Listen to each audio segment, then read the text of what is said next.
अगला जो हमारी बात अगली हम बात करते हैं प्योर इंडक्टेंस, प्योर इंडक्टिव यहाँ पर सर्किट की। तो प्योर इंडक्टिव की हम बात करें तो यहाँ पर बन जाएगा। अब वापस से वही सिचुएशन, इंडक्टर को हम सोलेनॉइड भी बोल सकते हैं, पूरी कहानी वैसी ही चलेगी। तो वी एल, अच्छा वी इसको मैं लिख देता हूँ V naught sine omega T, तो वी एल हो जाएगा वी नॉट वी एस के इक्वलेंट, तो वी एल इक्वल्स टू बन जाएगा V naught sine omega T, first equation. अब यहाँ पर मुझे करंट निकालना है, तो हमें इंडक्टर के लिए कोई पर्टिकुलर इक्वेशन पता होनी चाहिए। जैसे कैपेसिटर के लिए पता थी हमें Q equals to C V, resistance के लिए होता है V equals to I R. तो उसी तरीके से इंडक्टर के लिए हमें पता होता है कि वोल्टेज जो होता है वो होता है I D L D I by D T, इस तरीके से मैं लिख सकता हूँ। तो मुझे यहाँ पर करंट निकालना है, तो मैं यहाँ पर यही यूज़ कर सकता हूँ कि जो भाई L D I by D T है, इसको मैं लिख देता हूँ V naught sine omega T, ऐसे करके लिख सकता हूँ। वी एल की जगह ये है तो L D I by D T V naught sine omega T. इसको थोड़ा सा हम सिंप्लीफाई कर लेंगे, तो यहाँ पर अगर D I by D T दिया हुआ है तो ये बन जाएगा V naught L sine omega T, ठीक है। डी आई जो होगा यहाँ पर ये बन जाएगा वी नॉट एल और sine omega T D T. Integrate कर देते हैं, दोनों साइड इंटीग्रेट करेंगे, वी नॉट बाई एल बाहर आ गया, तो सिंप्लीफाई मैं सिर्फ कर रहा हूँ इसको। तो अब यहाँ पर देखो, यहाँ पर मैं जो है यहाँ पर हम बात करेंगे हम इंडेफिनेट इंटीग्रेशन की, तो उसमें कांस्टेंट वगैरह तो वो लिमिट वगैरह लगा के हम हटा सकते हैं, क्योंकि टाइम वेरिएशन हो रहा है तो उसकी ज़्यादा दिक्कत नहीं है, हम सिर्फ इक्वेशन चेक कर रहे हैं। तो V naught divided by L, तो साइन का डिफरेंस इंटीग्रेशन होता है minus cos omega T divided by omega. थोड़ा सा अच्छे से अरेंज करके लिख देते हैं, omega L cos omega T, तो ये हो जाएगा वी नॉट ओमेगा एल और sine omega T minus 90 degree. Clear है? देखो ऐसे भी समझ लो, उल्टा करके देख लो। अगर मैं इसको लिखता हूँ साइन ओमेगा टी माइनस 90 की जगह 90 माइनस ओमेगा टी, ऐसे लिखता हूँ साइन, तो ये माइनस बाहर आ जाएगा। साइन 90 माइनस ओमेगा टी कितना हो जाएगा? कोस ओमेगा टी, तो माइनस कोस ओमेगा टी आ गया सिंपली, है ना। तो ये वही चीज़ है। तो इस तरीके से हो गया हमारे पास से, तो ये बन गया हमारे पास, ये चीज़ हो गई आई नॉट। क्या हो गई? आई नॉट। ये चीज़ हमारे पास आई नॉट होगी। तो अगर अब मैं बात करूँ यहाँ पर Z की, तो Z जो होगा वो कितना हो जाएगा? V not divided by I not. तो Z जो होगा V नॉट, आई नॉट है यहाँ पर V not divided by omega L, it means omega L. तो Z जो है वो होगा ओमेगा एल और उसको हम XL बोलते हैं, ठीक है। ये होता है इसका इंडक्टिव रिएक्टेंस, इंडक्टिव रिएक्टेंस, ठीक है। तो इंडक्टर की वजह से जो, एक तरह से यूँ समझ लो, इंडक्टर की वजह से जो रेजिस्टेंस आ रहा है उसको हम इंडक्टिव रिएक्टेंस बोल रहे हैं, और वो कितना है? ओमेगा है। यूनिट इनकी ओमेगा ओम ही रहेगी। तो अगर हमें यहाँ पर बात करूँ वेरिएशन की, तो ओमेगा और एक्सएल के बीच में वे, तो देखो ओमेगा बढ़ेगा तो एक्सएल भी बढ़ेगा, तो लीनियरली वेरी कर रहा होगा यहाँ पर, तो एक्सएल इनवर्स डायरेक्टली प्रोपोर्शनल होगा। तो अगर फ्रिक्वेंसी बढ़ेगी तो एक्सएल बढ़ेगा। इसका मतलब हाई फ्रिक्वेंसी पर इंडक्टर जो है हाई वैल्यू रेजिस्टेंस की तरह काम करता है, और कैपेसिटर में क्या होता है?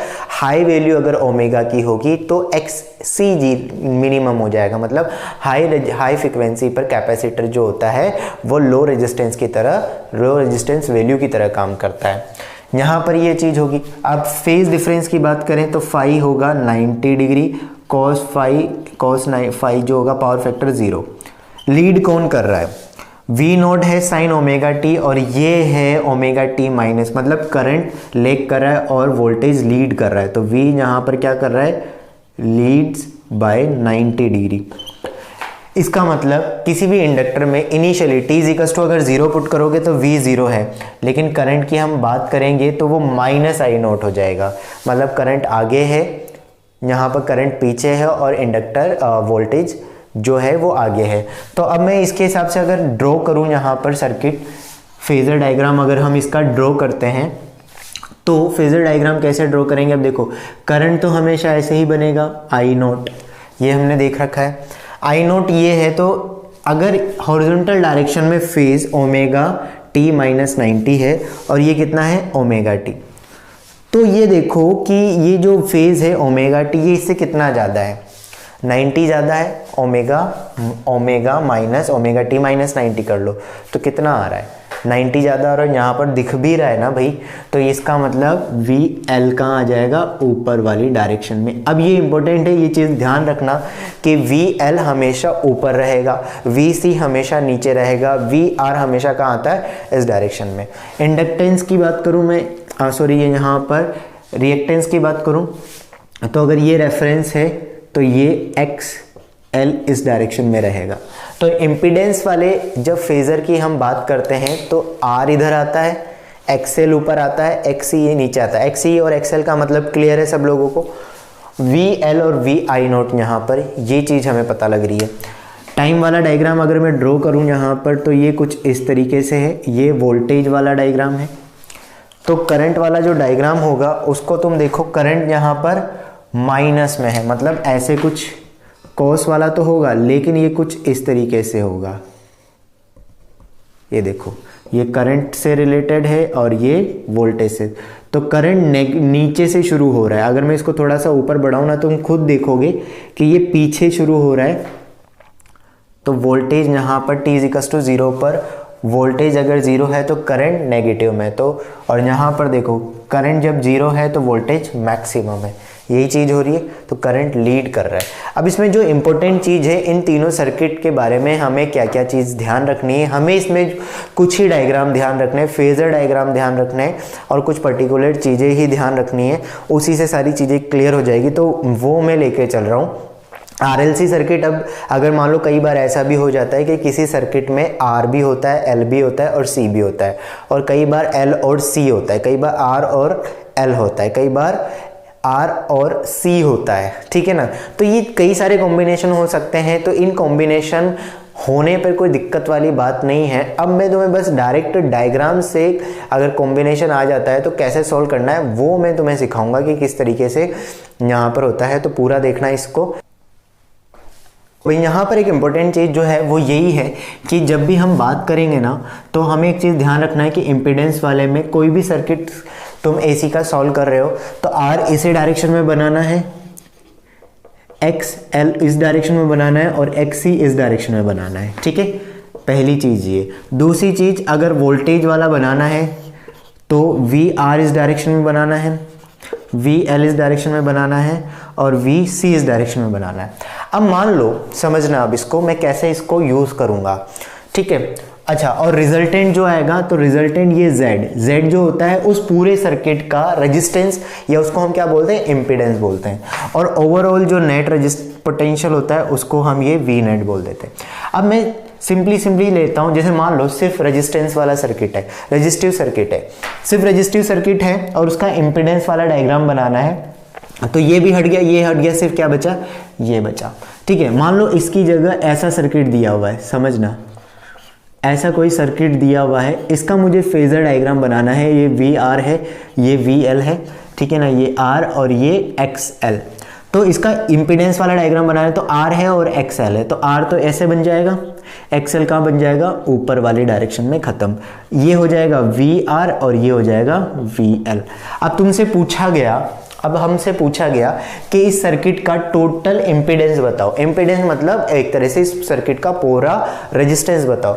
तो इम्पीडेंस ये है, तो ये और ये दोनों आपस में हमें इनको वेक्टर की तरह ट्रीट करना है। ये ध्यान रखना, जो इसमें R, XL, XC, VR, V, इनको जब हम सॉल्व करते हैं तो इनको वेक्टर की तरह ट्रीट करते हैं।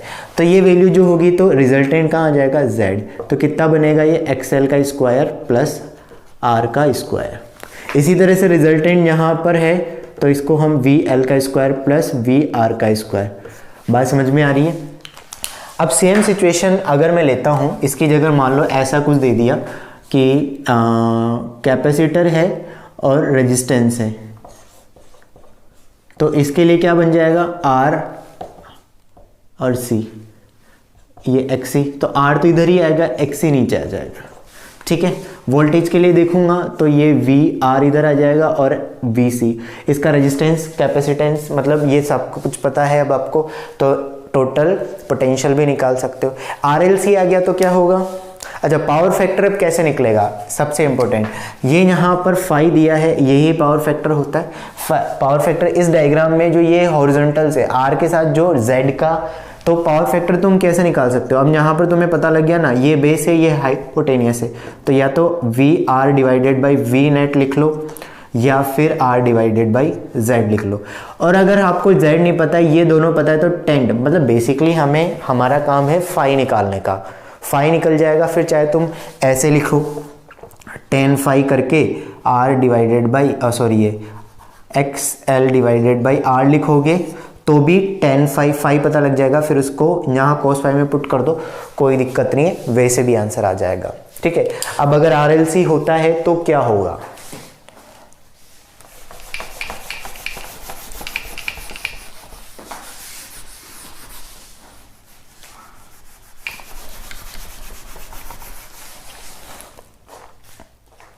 अच्छा अब इससे रिलेटेड एक दो क्वेश्चन, मैं एक क्वेश्चन करवाता हूँ तुम्हें। जैसे मान लो हमें दिया हुआ है एक इंडक्टर है और एक रेजिस्टेंस है, और ये यहाँ पर इस तरीके से ये दिया हुआ है, ये है 10 ओम का और ये भी है 10 ओम का। एक्सेल जो है वो तुम्हें दे दिया जाता है कई बार, और ये डायरेक्ट दे दिया जाता है।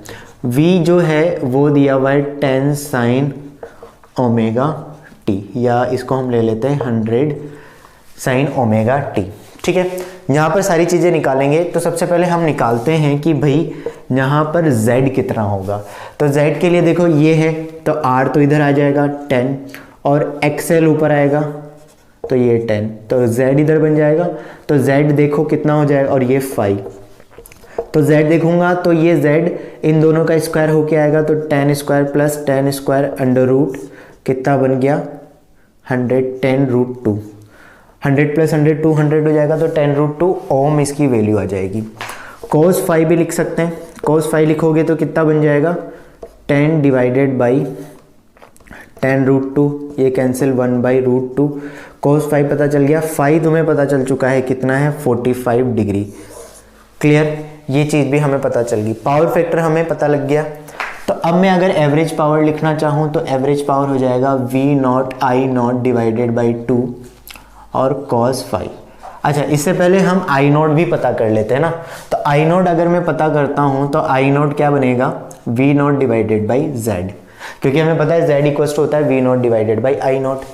तो V0 है हमारे पास 100, ये जो लिखा हुआ है, Z कितना है 10 रूट 2, इससे ये कैंसिल, और 10 रूट 2 तो ये बन जाएगा 5 रूट 2 एम्पियर, 5 इंटू 2 तो 5 रूट 2 एम्पियर हो गया। पावर फैक्टर अब निकालना है तो P एवरेज, बात समझ में आ रही कैसे मैं कर रहा हूँ, मैं यहाँ पर इस डायग्राम के बेसिस पे ही सारी कहानी बना रहा हूँ। P एवरेज तो ये बन जाएगा V0 100 I0, अच्छा इसकी जगह कई बार VRMS IRMS cos फाई भी हो सकता है, कोई दिक्कत नहीं है, तो ये 5 रूट 2 डिवाइडेड बाई 2 और cos फाई यहाँ पर जो होगा वो कितना है, फाई कितना है 45 डिग्री, ये दिया हुआ है, इससे कैंसिल आउट कर दो ये 50, तो ये बन जाएगा 250 रूट 2 और cos फाई जो होगा वो 1 बाई रूट 2 कैंसिल आउट, तो P एवरेज जो आया कितना हो गया 250 वॉट, ठीक। तो यहाँ पर अच्छा ये कौन सी पावर है, ये रियल पावर है। आपसे पूछा जाए रिएक्टिव पावर, तो रिएक्टिव पावर कॉस की जगह क्या आ जाएगा साइन आ जाएगा, याद रखना। लेकिन रिएक्टिव पावर की जो यूनिट होती है वो वोल्ट इंटू एम्पियर रिएक्टिव होती है, वोल्ट एम्पियर रिएक्टिव होती है। जैसे यहाँ पर तो हम वोल्ट इंटू एम्पियर बोलते हैं ना, तो वोल्ट एम्पियर रिएक्टिव होती है और एपरेंट की होती है वोल्ट एम्पियर, ठीक है। अब यहाँ पर ये चीज़ पता लगी, चलो बहुत अच्छी बात है। अब मुझे पता करना है कि भाई अच्छा करंट, तो फेज डिफरेंस पता लग गया। मैं अगर करंट की डायरेक्शन, अगर मैं करंट की इक्वेशन लिखना चाहता हूँ तो करंट की इक्वेशन बेसिकली कुछ ऐसी होगी, I0 साइन ओमेगा टी और प्लस कोई फेज या तो माइनस होगा या प्लस होगा, मैंने ऐसे सिंपली लिख दिया। अब ये वैल्यू हमें पता है क्या? हाँ भाई, ये वैल्यू हमें पता है कितनी है। अब ध्यान से समझना मैं कैसे लिख रहा हूँ। आई नोट जो होगा 5√2 साइन। इसको देखने का एक सिंपल सा तरीका है, आप ऐसे समझ सकते हो कि भाई जब रेजिस्टेंस था तो करंट और वोल्टेज दोनों सेम फेज में थे, मतलब इस तरीके से सेम डायरेक्शन में थे। और जब इंडक्टर होता था तो वोल्टेज ऊपर होता था और करंट इधर होता था, मतलब वोल्टेज आगे होता था। पर हमें ये तो पता चल गया साइन ओमेगा टी। अब फेज डिफरेंस की बात है तो फेज डिफरेंस ये इंडक्टिव सर्किट है। इंडक्टिव सर्किट में हमेशा पता होता है, मतलब रेजिस्टेंस की वजह से तो जीरो फेज आ रहा है, लेकिन इंडक्टिव सर्किट में वोल्टेज आगे करते रहता है, वोल्टेज लीड करता है। वोल्टेज लीड करता है तो वोल्टेज के रेफरेंस से मैं बना रहा हूँ। तो देखो वोल्टेज अगर ये है ओमेगा टी, तो वोल्टेज से अगर लीड कर रहा है तो यहां पर मैं क्या लिख दूंगा, V I naught V omega T. और करंट लैग करता है कितना, तो -45 डिग्री यहां पर लिखेंगे। 5√2 साइन ओमेगा टी -45, क्योंकि फेज डिफरेंस है तो यहाँ पर ऑब्वियस सी बात है, हमें एक सिंपल सी चीज़ पता होनी चाहिए, इंडक्टिव सर्किट में करंट क्या हो रहा है, यहाँ पर लैग करता है, तो 45 डिग्री कम हो जाएगा। अच्छा, वी आर लिखना हो तो वी आर क्या हो जाएगा, इसके क्रॉस कितना पोटेंशियल ड्रॉप हो रहा है, इसके पीक वैल्यू कितनी आएगी, 10 इंटू पीक वैल्यू 5√2, तो कितना हो जाएगा यहाँ पर 50√2 साइन। अच्छा, यहाँ पर ये है, अब ये जो करंट है ना, अच्छा इसको मैं कैसे चेक कर सकता हूँ, ऐसे सिंपली देखो, ये यहाँ पर है वी आर, ये है वी एल, ये है वी नेट, ठीक है, ये वी नेट है। और करंट जो होगा वो हॉरिजॉन्टल है, ऐसे ही रहेगा ना भाई, करंट तो हॉरिजॉन्टल डायरेक्शन में ही रहेगा। तो ऐसे तुम चेक कर लो सिंपल, और थोड़ा सा आसान करते हैं। तो वी नेट तो हमें पता है ये है, टोटल तो यही है, तो वी नेट इसका फेज हमें पता है ओमेगा टी है, तो वी आर का फेज कितना हो जाएगा, नीचे जाना पड़ेगा कितना, ये वैल्यू आ रही है 45 डिग्री। तो अगर इसकी इक्वेशन पता है, इसकी इक्वेशन ये रही, इसका फेज ओमेगा टी है, तो वी आर का फेज कितना हो जाएगा, ओमेगा टी -45, आई का फेज भी ओमेगा टी -45। अब वी एल जो है इसका फेज कितना होगा, तो वी एल ओमेगा टी से थोड़ा सा ऊपर है, ये 45 है तो ये भी 45 होगा। तो इसी तरह से वी आर जो होगा कितना हो जाएगा, ओमेगा टी -45। देखो हमें पता है ना, करंट और वी आर तो हमेशा सेम फेज में होते हैं। मैं वी एल के लिए लिखूंगा तो वी एल देखो इससे कितना ऊपर है, इस इक्वेशन में, इसी को क्यों ले रहा हूं, क्योंकि इसकी इक्वेशन मुझे पता है। अगर मुझे करंट की इक्वेशन दी जाती तो मैं उसके अकॉर्डिंग लिख देता। तो यहाँ पर ये इसके क्रॉस कितना आ जाएगा, आई इंटू एक्स एल, तो आई कितना है 5√2 इंटू एक्स एल है 10, तो 50√2 और साइन ओमेगा टी, इसका फेज है ओमेगा टी कितना ज़्यादा है, +45। क्लियर है ये चीज़, दोबारा देख लो, मैंने ये सारी चीज़ें तो निकाल ली। ये इक्वेशंस कैसे लिखी है, इन इक्वेशंस को लिखने का तरीका आसान है। यहाँ पर ये आई नोट हमें पता है, वी आर का मैक्सिमम लिखना है तो current I naught into R, I naught into XL. बात आती है इसकी कि फेज कैसे लिखना है। सबसे पहले जो आपको ये डायग्राम आपको पता होना चाहिए, हमने देखा है। अब इस पूरे डायग्राम में वी नेट मतलब वी एस की इक्वेशन आपको दी है, जिसका फेज है ओमेगा टी। अब उसके हिसाब से देखो, करंट जो होता है वो 45 डिग्री नीचे आ रहा है, ये 45 अभी हमने कैलकुलेट किया है, तो वी आर जो होगा वो 45 डिग्री कम है, तो ओमेगा टी -45 डिग्री, आई के लिए भी -45 डिग्री और वी एल के लिए +45 डिग्री हम यहाँ पर कर चुके हैं। क्लियर है ये चीज़। देखो भाई, आरएलसी सर्किट की अगर मैं बात करूँ अब यहाँ पर, तो आरएलसी सर्किट जो है मतलब तीनों कनेक्टेड है, तीनों कंपोनेंट कनेक्टेड है। अब मैं इसमें पूरी इक्वेशंस, एक की सिर्फ मैंने इक्वेशन लिखी हुई है, बाकी की मतलब नेट पोटेंशियल जो सप्लाई है इसकी इक्वेशन लिखी है, तीनों सीरीज़ में है। तो इसके लिए मैं बस डायरेक्ट फेजर डायग्राम बना के इसको, क्योंकि हम एनालिटिकली नहीं करेंगे, फेजर डायग्राम से देखते हैं। तो अगर मैं रेजिस्टेंस इम्पीडेंस वाला फेजर डायग्राम बनाऊंगा तो आर तो इधर आ जाएगा, एक्स एल इधर आएगा, एक्स सी इधर आ जाएगा, ठीक। इसको थोड़ा सा और सिंप्लीफाई करें। अब या तो एक्सएल, अगर एक्सएल ज़्यादा हुआ तो एक्सएल माइनस एक्सी कर दो, और एक्सी ज़्यादा हुआ तो एक्सी माइनस एक्सएल कर दो। मैं थोड़ी देर के लिए मान लेता हूँ कि एक्सएल ज़्यादा है, तो ये इस तरह से आ जाएगा एक्सएल माइनस एक्सी, और ओवरऑल जो रिजल्टेंट वैल्यू निकल कर आएगी वो z की यहाँ पर आ जाएगी। ठीक है, तो z यहाँ पर जब हम लिखेंगे तो z की वैल्यू जो बन जाएगी वो बन जाएगी R square plus XL minus XC का स्क्वायर और अंडर रूट, ये दोनों ही वेक्टर बचे। इसी तरह से अगर मैं इम्पीडेंस वाला वोल्टेज के लिए ड्रॉ करूँगा तो वी आर तो इधर, वी एल इधर, वी सी इधर। थोड़ा सा और सिंप्लीफाई इसको अगर हम करें तो इसको हम ऐसे लिख सकते हैं वी आर और वी एल माइनस वी सी। अच्छा, करंट भी होगा वो भी इसी डायरेक्शन में बन रहा होगा, तो रिजल्टेंट जो होगा वी नेट वो इस डायरेक्शन में आ रहा होगा, सिंपल सी बात है। तो वी नेट के लिए जब मैं इक्वेशन लिखूंगा तो यहाँ से क्या देख के लिखूंगा, वी नेट इक्वल हो जाएगा वी आर का square plus V L minus V C का स्क्वायर, ये इस तरीके से हम लिख देंगे। तो वही पुरानी कहानी, अब इसमें फेज डिफरेंस निकालना होगा, तो ये फेज डिफरेंस यहाँ पर आ जाएगा।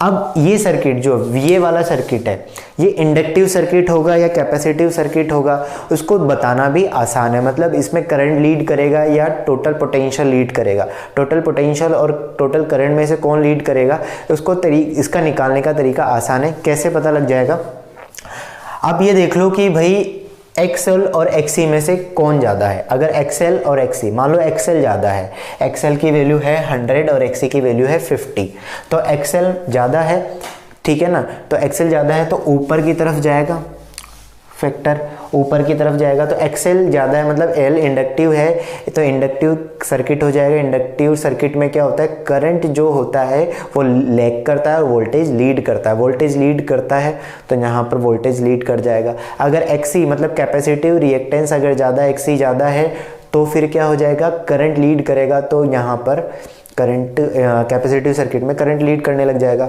वो एक सिंपल सी यहाँ पर बात हो जाती है। फेज डिफरेंस वगैरह वो सारी चीज़ हम निकाल सकते हैं। अब मैं इसमें कोई एक स्पेशल केस की बात करने जा रहा हूँ, एक्चुअली वो है रेजोनेंस वाले केस की। बात करते हैं रेजोनेंस के बारे में कि एक्चुअल में रेजोनेंस क्या होता है, एसी सर्किट में रेजोनेंस का क्या यूज़ होता है और बेसिक कम्युनिकेशन में रेजोनेंस कैसे यूज़ आता है। मैं आपको थोड़ा सा एक आइडिया देता हूँ कि एक्चुअल में रेजोनेंस क्या होता है। मान लीजिए हमारे पास कोई रेडियो है और हमारे चारों तरफ कई सारे रेडियो वेव्स होती हैं। तो हमारे रेडियो में कई सारे एफएम चैनल आते हैं, 92.7 हो गया, 94.3 हो गया, डिफरेंट टाइप के, 95 भी हो सकता है। तो अब रेडियो हमारे चारों तरफ तो कई सारी रेडियो वेव्स है। रेडियो वेव्स का मतलब जो कई सारे एफएम स्टेशन होते हैं वहीं वो अपने चारों, हर एफएम स्टेशन अपना सिग्नल छोड़ता रहता है। तो अब ये हम पर डिपेंड करता है कि हम कौन सा एफएम स्टेशन को सुनना चाहते हैं। तो हम अब क्या होता है, तो हम वो रेडियो जो है वो कौन से एफएम स्टेशन की सिग्नल को रिसीव करेगा वो कैसे पता चलता है, वो डिपेंड करता है रेजोनेंस पर। अब रेजोनेंस का मतलब तुम ऐसे समझ लो कि एक तरह से एक वो कंडीशन होती है जब ट्रांसमीटर और रिसीवर दोनों सेम अलाइन कोइंसाइड हो जाते हैं और एक दूसरे को एनर्जी ट्रांसमिट करने चाहते हैं। मतलब एक तरह का तुम ये समझ लो कि एक तरह का कोड है। जैसे मान लो रिसीवर जो ट्रांसमीटर है उसने अपना सिग्नल एक कोड के साथ भेजा। अब अगर रिसीवर के पास वो कोड है तो वो सिग्नल उस रिसीवर के पास आ जाएगा। जैसे मान लो सपोज मैंने कोई एक अपना सामान भेजा या कोई मैंने एक चीज़ भेजी जिस पे कोई कोड लगा दिया मैंने 50 मैंने कोड लगा दिया 505, सपोज 505 मैंने कोड लगा दिया। अब वो मैंने सामान छोड़ दिया है। अब कोई भी बंदा है, मैंने रास्ते में छोड़ दिया है। अब अगर किसी को उस सामान का लॉक तभी खुल सकता है जब किसी भी पर्सन को, जो रिसीवर है, उसका कोड पता हो, मतलब 505 पता हो। अब वो कोई भी हो सकता है। अगर किसी को भी 505 पता चल गया तो वो उसको ओपन करके उसके अंदर क्या है वो चीज़ चेक कर सकता है। सेम चीज़, तो वो जो कोड होता है ना वो एक तरह का रेजोनेंस होता है। समझने के लिए समझना, मैं बस ऐसे समझा रहा हूँ। तो अब क्या होगा कि एफएम स्टेशन मान लो कोई 92.7 में है, वो 92.7 पर ही अपने जितने भी सिग्नल होता है, गाने वाने जितने भी होता है वो सारे उस पर सेंड करता है। अब हमारे पास जो रेडियो है या जो हमारे पास फ़ोन है उसमें हम 92.7 सुनना चाहते हैं, तो हम क्या करेंगे, उस फ़ोन में या जो हमारे पास रेडियो है उसमें फ्रिक्वेंसी को किस पे सेट कर देते हैं, 92.7 पर सेट कर देते हैं। 92.7 पर सेट कर दिया तो वो उस स्टेशन के साथ क्या हो गया, अलाइन हो गया, मतलब उसको उसका कोड पता लग गया। तो वहाँ पर वो रेडियो जो होगा उस 92.7 के थ्रू जितने भी सिग्नल आ रहे होंगे उनको कैच कर लेगा। अब एक बार में तो एक ही हो सकता है, तो अगर हमें कोई दूसरा स्टेशन सुनना है तो हम जैसे 94.3 सुनना है तो मैं क्या कर दूंगा, वहाँ पर उसे 94.3 पर सेट कर दूंगा। ठीक है, तो बेसिकली वो कोड जो है वो रेजोनेंस है। तो रेजोनेंस वाली कंडीशन में क्या होती है, एनर्जी मैक्सिमम ट्रांसफर होना शुरू कर देती है। ठीक है, तो इलेक्ट्रोमैग्नेटिक वेव बेसिकली क्या होता है, रेडियो वेव क्या इलेक्ट्रोमैग्नेटिक वेव है, और इलेक्ट्रोमैग्नेटिक वेव जो है वो एक तरह की एनर्जी ही है। तो कोई भी जो रेडियो वगैरह उसके अंदर क्या लगा हुआ होता है, ये एक बेसिक इस तरह का एक बेसिक और भी डेवलप्ड हो चुके हैं, लेकिन एक तरह की इस तरह के सर्किट लगे होते हैं, आरएलसी सर्किट होते हैं। अब मैं ये नहीं बोल रहा हूँ कि उसके अंदर बहुत बड़ा कैपेसिटर रेजिस्टिव, लेकिन बेसिक जो आइडिया होता है वो यही वाला होता है। ठीक है, तो हम जब ट्यून करते हैं तो हम क्या करते हैं, उसको रेजोनेंस में ले आते हैं। बात समझ में आ रही है। अब यहाँ पर रेजोनेंस दो तरह के सर्किट्स में ही हो सकता है, या तो हम एल और सी होना चाहिए, RLC में भी हो सकता है, LC में भी हो सकता है, क्योंकि दोनों में L और C दोनों है। रेजोनेंस कब होता है, रेजोनेंस तभी हो सकता है जब इम्पीडेंस मिनिमम हो जाए। इम्पीडेंस मिनिमम है तो इम्पीडेंस का मतलब कब हो सकता है, इम्पीडेंस मिनिमम देखो, इम्पीडेंस वाले अगर मैं डायग्राम से तुम्हें बताऊं तो ये R होता है, ये XL होता है और ये XC होता है। XL और XC अगर दोनों एक दूसरे को कैंसिल आउट कर देते हैं तो सिर्फ R बचता है, तो यहाँ पर ये इम्पीडेंस मिनिमम हो जाएगा। तो एक तो कंडीशन हो जाती है कि XL इक्वल्स टू XC होना चाहिए, दूसरी कंडीशन हो जाती है कि VL इक्वल्स टू VC होना चाहिए। VL इक्वल्स टू क्या होना चाहिए, VC होना चाहिए। XL इक्वल्स टू XC हो जाएगा और VL इक्वल्स टू VC यहाँ पर आ जाना चाहिए। ठीक है, ये दोनों कंडीशन अगर हो रही है तो इसका मतलब वो सर्किट किस में है, रेजोनेंस में है। जब भी रेजोनेंस में होगा तो यहाँ पर ये कंडीशन बनेगी, से Z मिनिमम या तो R हो जाएगा या 0 हो जाएगा। R कब होगा, अगर ये RLC सर्किट है, ये दोनों कैंसिल हो गए तो सिर्फ R बचेगा, और अगर L और C ही है तो कुछ ये दोनों एक दूसरे से कैंसिल हो जाएंगे तो कुछ बचेगा ही नहीं, तो इन्फिनिटी वहाँ पर रेजिस्टेंस जो होगा इम्पीडेंस यहाँ पर 0 हो जाएगा, करंट इन्फिनिटी हो जाएगा। Z और ओमेगा के बीच में अब अगर RLC सर्किट या किसी LC सर्किट का इम्पीडेंस वाला डायग्राम हम ड्रॉ करें तो कुछ इस तरीके का बनता है। अब ये कैसे बन रहा है, देखो यहाँ पर इनिशियली जब ओमेगा की वैल्यू 0 होती है तो उस सिचुएशन में XL की बात करें तो ओमेगा L और XC की बात करें तो 1/ओमेगा C। तो इनिशियली ये 0 होगा और XC जो होगा वो इन्फिनिटी हो जाएगा। मतलब जब 0, तो हमने ये चीज़ पहले भी पता है कि अगर मिनिमम फ्रिक्वेंसी होती है तो मिनिमम या लो फ्रिक्वेंसी पर XL जो होता है वो लो रेजिस्टेंस की तरह काम करता है और XC जो होता है वो हाई रेजिस्टेंस की तरह काम करता है। ठीक है ना, तो यहाँ पर और इसी तरीके से अगर XL की वैल्यू ओमेगा की वैल्यू अगर हाई हो जाती है, सपोज इन्फिनिटी है, तो उस सिचुएशन में ये इन्फिनिटी हो जाएगा और ये 0 हो जाएगा। इसका मतलब लो फ्रिक्वेंसी पर सर्किट जो होगा, हाई फ्रिक्वेंसी पर जो सर्किट होगा वो इंडक्टिव होगा और लो फ्रिक्वेंसी पर जो सर्किट होगा वो कैपेसिटिव सर्किट होगा। तो 0 से लेकर ओमेगा नॉट ये है angular frequency, resonance angular frequency. अब जो रेजोनेंस होगा ऐसा नहीं कि हर फ्रिक्वेंसी पर हो जाएगा। रेजोनेंस जो होता है वो एक पर्टिकुलर हर सर्किट के लिए एक रेजोनेंस फ्रिक्वेंसी फिक्स होती है। जैसे अगर यहाँ पर R, L और C की वैल्यू फिक्स है तो इस सर्किट के लिए एक रेजोनेंस फ्रिक्वेंसी होगी। ऐसा नहीं है सपोज ये अगर इसके लिए रेजोनेंस फ्रिक्वेंसी सपोज 100 हर्ट्ज है तो ये सिर्फ 100 हर्ट्ज की रेजोनेंस फ्रिक्वेंसी होगी, 100 हर्ट्ज से ज़्यादा नहीं होगी, 100 हर्ट्ज से कम नहीं होगी। अगर आपने X और L को या इनमें से किसी को भी चेंज कर दिया तो रेजोनेंस फ्रिक्वेंसी चेंज हो सकती है। तो रेजोनेंस फ्रिक्वेंसी जिस पर इम्पीडेंस मिनिमम हो जाए, तो ये वाला पोर्शन जो होगा वो कैपेसिटिव वाला हो जाएगा और ये वाला जो पोर्शन होगा वो इंडक्टिव वाला पार्ट हो जाएगा, और बीच में जो ओमेगा नॉट पर जो है वो रेजिस्टिव हो जाता है। इसी तरह अब मैं करंट के डायग्राम ड्रॉ करूँ करंट और ओमेगा के बीच में, तो यहाँ पर Z देखो डिक्रीज हो रहा है तो करंट इंक्रीज होगा और यहाँ Z इंक्रीज हो रहा है तो करंट डिक्रीज होगा। तो ये डायग्राम ऐसा बन जाता है। ओमेगा नॉट पर क्योंकि करंट मैक्सिमम होगा जो कि डिपेंड करेगा V not divided by R पर, तो R जितना ज़्यादा होगा करंट उतना ही कम होगा। तो अगर ये R1, R2, R3 है अलग अलग सिचुएशन में, तो R3 की वैल्यू सबसे ज़्यादा होगी, R2 कम और R1 सबसे कम यहाँ पर हो जाएगा। थोड़ा और सोल्व करेंगे अगर हम, तो ओमेगा नोट कितना होगा वो निकालूँ मैं, तो XL इक्वल्स टू XC करने पर थोड़ा सा सोल्व करेंगे तो ओमेगा नोट की वैल्यू 1/√LC निकल कर आ जाती है। ये रेडियन वाली फॉर्म में होगी और ये हर्ट्ज में निकल कर आएगा। तो 1/2π√LC, यहाँ पर ये चीज़ आ जाती है 1/2π√LC। मतलब L और C पर डिपेंड करेगा कि एंगुलर फ्रिक्वेंसी, रेजोनेंस फ्रिक्वेंसी कितनी है। अगर आपने L चेंज कर दिया और C चेंज कर दिया तो वहाँ पर उस सर्किट के लिए रेजोनेंस फ्रिक्वेंसी चेंज हो जाएगी। अब बात आती है यहाँ पर बैंडविड्थ की, थोड़ा सा हम बात करते हैं बैंडविड्थ क्या होती है यहाँ पर। तो अगर हम बैंडविड्थ की बात करें तो बैंडविड्थ जो होगी यहाँ पर वो दो फ्रिक्वेंसी के बीच का डिफरेंस होता है। दो फ्रिक्वेंसी के बीच का डिफरेंस कैसे होगा, इस डायग्राम में I0/√2 करंट की जो वैल्यू आती है वो दो फ्रिक्वेंसीज पर हो सकती है। एक फ्रिक्वेंसी है ω1, अगर इसको हम चेक करें तो एक फ्रिक्वेंसी होगी ω1 और दूसरी फ्रिक्वेंसी होगी ω2। एक ओमेगा नोट से बड़ी है और एक ओमेगा नोट से छोटी है। तो ω2 माइनस ω1 अगर हम कर देते हैं तो इन दोनों के बीच का जो डिफरेंस आएगा उसको हम बैंडविड्थ बोलते हैं। अब बैंडविड्थ का मतलब हर सिग्नल की एक बैंडविड्थ होती है, उसी अगर बैंडविड्थ नहीं होगी तो प्रॉपर सिग्नल रिसीव नहीं हो पाएगा, क्योंकि जो भी FM का सिग्नल होगा उसमें कई सारी वॉइस होगी, कई सारे ऑडियो अलग अलग फ्रिक्वेंसी पर होंगे, तो इसलिए बैंडविड्थ यहाँ पर देखना पड़ता है। तो बैंडविड्थ के लिए हम देखेंगे तो F2 माइनस F1 बोल सकते हैं हर्ट्ज में, और ये इस तरीके से। रेजोनेंस फ्रिक्वेंसी को एक और तरीके से निकाल सकते हैं, इस तरीके से √F1 इंटू F2 की टर्म्स में भी हम इसको लिख सकते हैं।